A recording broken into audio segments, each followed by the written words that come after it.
ರಾಜ್ಯ ಸರ್ಕಾರವು ಗ್ಯಾರಂಟಿ ಯೋಜನೆಗಳನ್ನು ತೋರಿಸುತ್ತಾ ಮತ್ತೊಂದೆಡೆ ರಾಜ್ಯವನ್ನು ಕಾರ್ಪೊರೇಟ್ ಸಂಸ್ಥೆಗಳಿಗೆ ಲೂಟಿಗೆ ವ್ಯಾಪಕವಾಗಿ ತೆರೆಯುವ ಜನವಿರೋಧಿ ಧೋರಣೆಯನ್ನು ಸಿಪಿಐಎಂ ವಿರೋಧಿಸುತ್ತದೆ ಎಂದು ಸಿಪಿಐಎಂನ ಕಾರ್ಯದರ್ಶಿ ಯು ಬಸವರಾಜ್ ಹೇಳಿದರು. ಪತ್ರಿಕಾಗೋಷ್ಠಿಯಲ್ಲಿ ಮಾತನಾಡಿ, ರಾಜ್ಯದ ಕೃಷಿಯನ್ನು ಕಾರ್ಪೊರೇಟ್ ಕಂಪನಿಗಳಿಗೆ ವಹಿಸುವ ಹಿಂದಿನ ಬಿಜೆಪಿ ಸರ್ಕಾರದ ರೈತ ವಿರೋಧಿ ಕಾಯ್ದೆಗಳಾದ ಭೂ ಸುಧಾರಣಾ ತಿದ್ದುಪಡಿ ಕಾಯ್ದೆ 2020, ಎಪಿಎಂಸಿ ತಿದ್ದುಪಡಿ ಕಾಯ್ದೆ 2020 ಹಾಗೂ ವಿದ್ಯುತ್ ತಿದ್ದುಪಡಿ ಕಾಯ್ದೆಗಳನ್ನು ವಾಪಸ್ಸು ಪಡೆಯಲಿಲ್ಲ. ಕಾರ್ಮಿಕ ವಿರೋಧಿಯಾದ ಕಾರ್ಮಿಕರನ್ನು ಮಾಲೀಕರು 12 ತಾಸುಗಳ ಕಾಲ ದುಡಿಸಿಕೊಳ್ಳುವ ಅವಕಾಶ ನೀಡುವ ಫ್ಯಾಕ್ಟರಿ ತಿದ್ದುಪಡಿ ಕಾಯ್ದೆಯನ್ನು ನೋಟಿಫೈ ಮಾಡಲಾಗಿದೆ. ಇದೀಗ ಐಟಿ, ಬಿಟಿ ಮುಂತಾದ ಕಂಪನಿಗಳಲ್ಲಿ ದುಡಿಯುವ ಕಾರ್ಮಿಕರ ಕೆಲಸದ ಅವಧಿಯನ್ನು ಅಮಾನುಷವಾಗಿ 14 ತಾಸುಗಳಿಗೆ ವಿಸ್ತರಿಸಿ ಅವುಗಳ ಮಾಲೀಕರ ನಿರ್ದಯ ಶೋಷಣೆಗೆ ಒಳಪಡಿಸಲಾಗಿದೆ ಎಂದು ಆರೋಪಿಸಿದರು.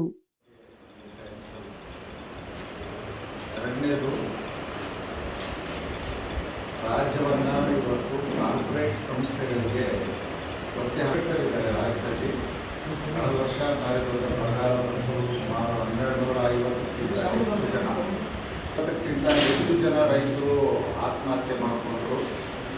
ರೈತರು ಸಾಲ ಮನ್ನಾ ಆಗಲಿಲ್ಲ, ರೈತರಿಗೆ ಬೆಳೆ ಪರಿಹಾರನೂ ಸರಿಯಾಗಿ ಗೊತ್ತಿಲ್ಲ ಇಲ್ಲಿವರೆಗೆ. ತುಂಬ ಸಂಕಷ್ಟದಲ್ಲಿ ಒಂದು ಕಡೆಗೆ ಇಡೀ ರಾಜ್ಯದ ಜನ ಇರುವಾಗಲೇ ಮತ್ತೊಮ್ಮೆ ಈ ಬಾರಿ ಅತಿವೃಷ್ಟಿ ರಾಜ್ಯವನ್ನು ಕಾಡ್ತಾ ಇದೆ. ಭೂಕುಸಿತ ಆಗಿದೆ, ಕೆಲವು ಕಡೆ ಬೆಳೆ ಹಾನಿ ಶುರುವಾಗಿದೆ. ಈ ಅತಿವೃಷ್ಟಿ ಕೂಡ ಸಂಕಷ್ಟವನ್ನು ತರ್ತಾ ಇದೆ. ಇದು ಕೂಡ ಮುಂದೆ ದೊಡ್ಡ ಸಮಸ್ಯೆಯನ್ನು ಉಂಟು ಮಾಡ್ತಾರೆ. ಇದರ ಜೊತೆಗೆ ರಾಜ್ಯ ಸರ್ಕಾರ ನನ್ನ ಹತ್ರ ಹಣ ಇಲ್ಲ ಅಂತೇಳಿ ಜನರ ಮೇಲೆ ತೆರಿಗೆಯ ಭಾರವನ್ನು ಹೇರುವಂಥ ಕೆಲಸ ಮಾಡ್ತಾ ಇದೆ. ಅಭಿವೃದ್ಧಿ ಹೆಸರೇಳಿ ದೊಡ್ಡ ರೀತಿಯ ಸಾಲ ಮಾಡೋದಕ್ಕೆ ಅವರು ಮುಂದಾಗ್ತಾ ಇದ್ದಾರೆ. ಇಂಥದೊಂದು ಸಂಕಷ್ಟದ ಸ್ಥಿತಿ ಒಂದು ಕಡೆ, ಮತ್ತೊಂದು ಕಡೆಗೆ ಕಾರ್ಪೊರೇಟ್ ಸಂಸ್ಥೆಗಳು ರಾಜ್ಯದ ಎಲ್ಲ ಸಂಪನ್ಮೂಲ, ಮಾನವ ಸಂಪನ್ಮೂಲ, ಹಾಗೆಯೇ ಹಣಕಾಸು ಸಂಪನ್ಮೂಲ ಮತ್ತು ಭೂ ಸಂಪನ್ಮೂಲವನ್ನು ಲೂಟಿ ಹೊಡೆಯೋದಕ್ಕೆ ಇವತ್ತು ಸರ್ಕಾರ ಅವಕಾಶ ಕೊಡ್ತಾರೆ. ಇಂಥ ಸಂದರ್ಭದಲ್ಲಿ ರಾಜ್ಯವನ್ನು ರಕ್ಷಣೆ ಮಾಡುವಂಥ ಕೆಲಸಕ್ಕೆ ಇವತ್ತು ಆಡಳಿತ ಪಕ್ಷ ಮತ್ತು ವಿರೋಧ ಪಕ್ಷಗಳು ಗಂಭೀರವಾಗಿ ತೊಡಗಿಲ್ಲ ಅನ್ನೋದು ನಾವು ರಾಜ್ಯದ ಜನತೆಯ ಮುಂದೆ ಇಡೋದಕ್ಕೆ ಬಯಸ್ತಾ ಇದ್ದೀವಿ. ನಿಮಗೆಲ್ಲರಿಗೂ ಗೊತ್ತಿರುವ ಹಾಗೆ ಮುಖ್ಯವಾಗಿ ಬಿಜೆಪಿ ನೇತೃತ್ವದ ಎನ್ಡಿಎ ಸರ್ಕಾರ, ಕೇಂದ್ರ ಸರ್ಕಾರ, ಅದು ಪ್ರಜಾಸತ್ತಾತ್ಮಕವಾಗಿ ಆಯ್ಕೆಯಾಗಿರ್ತಕ್ಕಂಥ ಒಂದು ರಾಜ್ಯ ಸರ್ಕಾರವನ್ನು ಸುಸ್ಥಿರಗೊಳಿಸುವಂಥ, ಅಧಿಕಾರವನ್ನು ದುರುಪಯೋಗ ಮಾಡಿ ಕಿತ್ತುಹಾಕುವಂಥ ಒಂದು ಗಂಭೀರವಾದಂಥ ಪ್ರಯತ್ನದಲ್ಲಿ ತೊಡಗಿದೆ. ಕೇಂದ್ರ ಸರ್ಕಾರಕ್ಕೆ ಈ ರಾಜ್ಯದ ಈ ಸಂಕಷ್ಟ, ಇದಕ್ಕೆ ಪರಿಹಾರಕ್ಕೆ ನೆರವಾಗಬೇಕು ಅನ್ನುವಂಥ ಯಾವ ಕಳಕಳಿಯನ್ನು ತೋರಿಸ್ತಾರೆ. ಅದರ ಬದಲಿಗೆ ಸರ್ಕಾರ ತನ್ನ ಮೂಗಿನ ಮೇರಕ್ಕೆ ಕುಣಿಯುವಂಥ ಸರ್ಕಾರ ಬರಬೇಕು ಅಂತ ಹೇಳಿ ಬಯಸಿ ಈ ರಾಜ್ಯದ ಪ್ರಜಾಸತ್ತೆಯ ಮೇಲೆ ಗಂಭೀರವಾದಂತಹ ದಲಿತರು, ಬಡವರು ಮತ್ತು ಮಹಿಳಾ ವಿರೋಧಿಯಾದ ನೂತನ ರಾಷ್ಟ್ರೀಯ ಶಿಕ್ಷಣ ನೀತಿಯನ್ನು ಜಾರಿಗೊಳಿಸಲು ಕ್ರಮ ವಹಿಸಲಾಗುತ್ತಿದೆ. ಸಾವಿರಾರು ಸರ್ಕಾರಿ ಶಾಲೆಗಳನ್ನು ಮುಚ್ಚಲಾಗುತ್ತಿದೆ. ಕಾರ್ಪೊರೇಟ್ ಸಂಸ್ಥೆಗಳಿಗೆ ಕೈಗಾರಿಕಾ ನಿರ್ಮಾಣದ ಹೆಸರಿನಲ್ಲಿ ರಾಜ್ಯವನ್ನು ದೊಡ್ಡ ಪ್ರಮಾಣದ ಸಾಲದ ಬಾಧೆಗೆ ನೂಕಿ ಲಕ್ಷಾಂತರ ಕೋಟಿ ರೂಪಾಯಿಗಳ ಸಬ್ಸಿಡಿ ನೀಡುತ್ತಿದೆ. ರಾಜ್ಯಕ್ಕೆ ಸಂಪನ್ಮೂಲ ಕೊರತೆ ಎಂದು ಬಡವರ ಮೇಲೆ ತೆರಿಗೆ ಹೊರೆಯನ್ನು ಹೇರುತ್ತಿದೆ. ಮತ್ತೊಂದು ಕಡೆ ರಾಜ್ಯದ ಲಕ್ಷಾಂತರ ಕೋಟಿ ರೂಪಾಯಿ ಮೌಲ್ಯದ ಭೂ ಸಂಪನ್ಮೂಲಗಳನ್ನು ನಗದೀಕರಣದ ಹೆಸರಿನಲ್ಲಿ ಬಂಡವಾಳದಾರರಿಗೆ ಉಚಿತವಾಗಿ ನೀಡಲಾಗುತ್ತಿದೆ. ಬೆಂಗಳೂರಿನ HSR ಲೇಔಟ್ ಸೇರಿದಂತೆ ಸುಮಾರು 820,000 ಕೋಟಿ ಅಧಿಕ ಮೌಲ್ಯದ ಆಸ್ತಿಗಳನ್ನು ವರ್ಗಾಯಿಸಲು ನಿರ್ಧರಿಸಿದೆ. ಅದೇ ರೀತಿ ಜಿಂದಾಲ್ ಕಂಪನಿಗೆ ಸುಮಾರು 13,000 ಕೋಟಿ ರೂಪಾಯಿ ಮೌಲ್ಯದ 3.667 ಎಕರೆ ಜಮೀನನ್ನು ಕೇವಲ 50 ಕೋಟಿ ರೂಪಾಯಿಗಳಿಗೆ ನೀಡಲಾಗಿದೆ.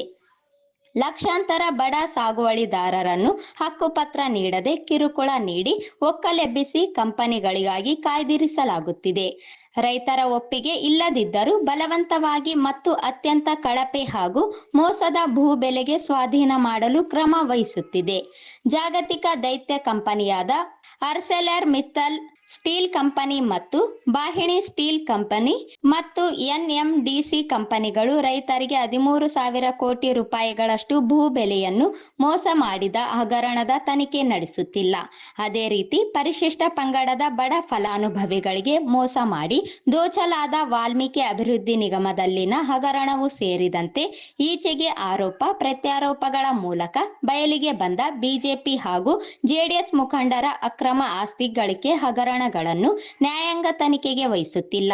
ಈ ಕೂಡಲೇ ಎಲ್ಲ ಜನವಿರೋಧಿ ಕಾಯ್ದೆಗಳನ್ನು ವಾಪಸ್ಸು ಪಡೆಯಬೇಕು ಹಾಗೂ ಈ ಎಲ್ಲಾ ಹಗರಣಗಳನ್ನು ನ್ಯಾಯಾಂಗ ತನಿಖೆಗೊಳಪಡಿಸಬೇಕು ಎಂದು ಸಿಪಿಐಎಂ ಬಲವಾಗಿ ಮುಖ್ಯಮಂತ್ರಿಗಳನ್ನು ಒತ್ತಾಯಿಸುತ್ತದೆ ಎಂದರು. ಪ್ರಜಾಪ್ರಭುತ್ವವನ್ನು ದುರ್ಬಲಗೊಳಿಸುವ ಹಾಗೂ ಕಾರ್ಪೊರೇಟ್ ಸಂಸ್ಥೆಗಳಿಗೆ ಬಲಿ ಹಾಕುವ ಬಿಜೆಪಿ ಹಾಗೂ ಕಾಂಗ್ರೆಸ್ ಸಂಚುಗಳನ್ನು ಸೋಲಿಸಲು ಸಿಪಿಐಎಂ ಜನತೆಗೆ ಕರೆ ನೀಡುತ್ತದೆ ಎಂದರು. ಕೇಂದ್ರ ಸರ್ಕಾರದ ತನಿಖಾ ಸಂಸ್ಥೆಗಳಿದ್ದಾರೆ, ಅದರಲ್ಲಿ ಒಂದು ಇಡಿ. ಈ ಮೋಡ ಹಗರಣದ ಹೆಸರಿನಲ್ಲಿ ಇವತ್ತು ಸಮಾಜ ಕಲ್ಯಾಣ ಇಲಾಖೆಯ ಒಬ್ಬ ಮಲ್ಲೇಶಪ್ಪ ಅಂತಕ್ಕಂಥ ಒಬ್ಬ ಅಧಿಕಾರಿಯನ್ನು ಅರೆಸ್ಟ್ ಮಾಡ್ತಾರೆ, ಅವ್ರಿಗೆ ಹಿಂಸೆ ಕೊಡ್ತಾರೆ.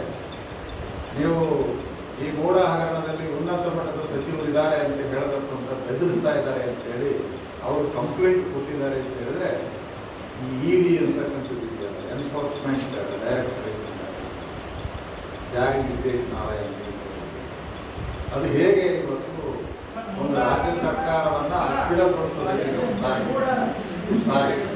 ವಾಲ್ಮೀಕಿ ಅಭಿವೃದ್ಧಿ ನಿಗಮ ಅದರಲ್ಲಿ ಆ ಅಧಿಕಾರಿಯನ್ನ ಅಪ್ರೂವಲ್ ಮಾಡಿಕೊಂಡು ಸರ್ಕಾರವನ್ನು ಸಂಕಷ್ಟಕ್ಕೆ ಸಿಗಿಸುವ ಪ್ರಯತ್ನ.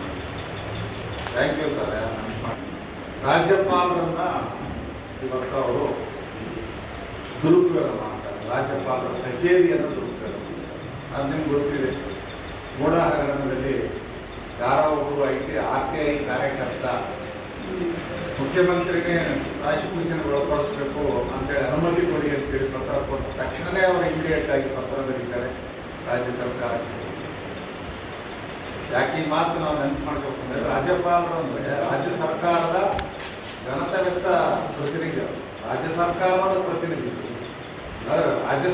ರಾಜ್ಯ ಸರ್ಕಾರವನ್ನೇ ಪ್ರತಿನಿಧಿಸಬೇಕಾದಂಥವರು ರಾಜ್ಯ ಸರ್ಕಾರವನ್ನೇ ಅಸ್ಥಿರಗೊಳಿಸುವಂಥ ರೀತಿಯಲ್ಲಿ ಇವತ್ತು ಕೇಂದ್ರ ಸರ್ಕಾರಕ್ಕೆ ಗಾಳ ಆಗ್ತಾ ಇರೋದು ದೊಡ್ಡ ದುರದೃಷ್ಟದ ವಿಚಾರ.